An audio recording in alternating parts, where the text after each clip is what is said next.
this is Shlomo Seidenfeld, and I'm here once again to share some insights with you, this time on the Amidah of Yom Kippur. Yom Kippur, as you well know, is the Day of Atonement. It's the 10th day of this period of time known as Aseres Yemei Tshuva, the 10 days of Tshuva. And it's a day and an opportunity that we really need to seize. So the signature part of the Amidah, I think we would all agree, is the Al-Chet, the pounding on the chest, this whole long laundry list of misdeeds, otherwise known as sins. And so I want to share, there are two questions when it comes to the Al-Chet. One is, a lot of the sins that are listed don't necessarily resonate with a lot of people. So you end up going through the motions sometimes. So that's one challenge and one question.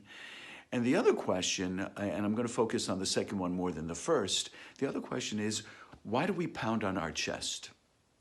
What is it about? We're obviously pounding right by our hearts or on our hearts. What's the reason? And there might be, I might be sharing a surprising reason with you. So as far as the laundry list and this exhaustive list of sins that many of which I identify with, this is what I would suggest. First of all, don't skip anything.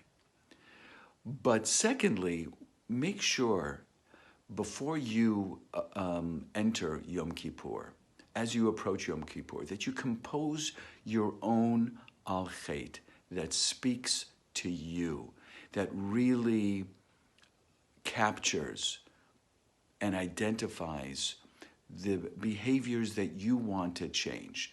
Now, you're going to be able to fit those into some of the categories, but this way it's going to be a very personal statement. It'll be a statement that is very meaningful to you and something that will transform your Amidah into an exercise, an experience that is more impactful. So that's number one, compose your own Al-Chet. Number two, as to why we pound on the heart. Well, the heart is the seat of passion, the seat of emotion, the seat of love, right?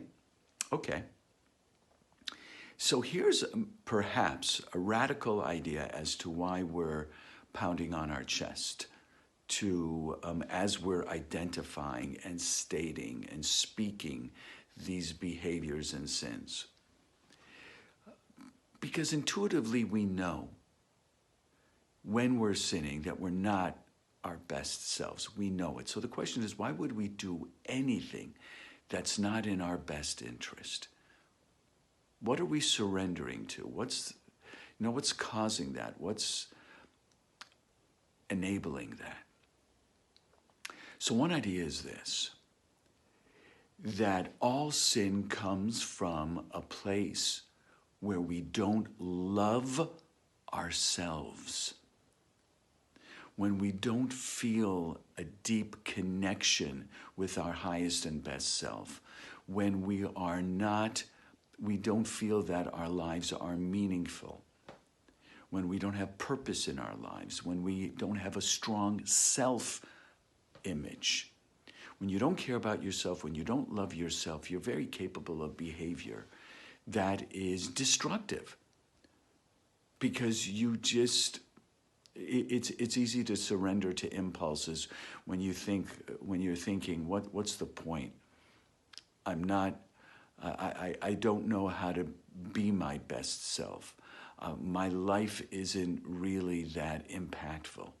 So the surprising source of sinning is, and this is why we pound on our chest, is the fact that we don't love ourselves. We don't love our lives.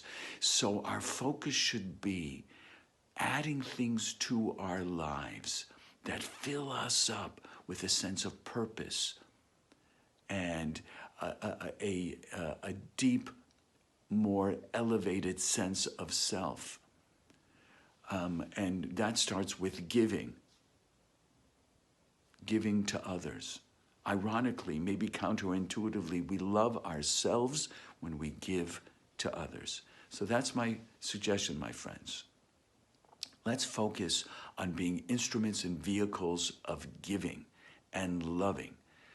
And to the degree that we become those vessels and vehicles, we will love ourselves and our lives more and will be less inclined to sin because we'll just want to be our best self. So when we pound on our chest, what we're pounding on is the seat of love, and we're saying that we have to increase our self-love, and by doing that, we'll be less inclined to sinning and more inclined to striving. Chag Sameach.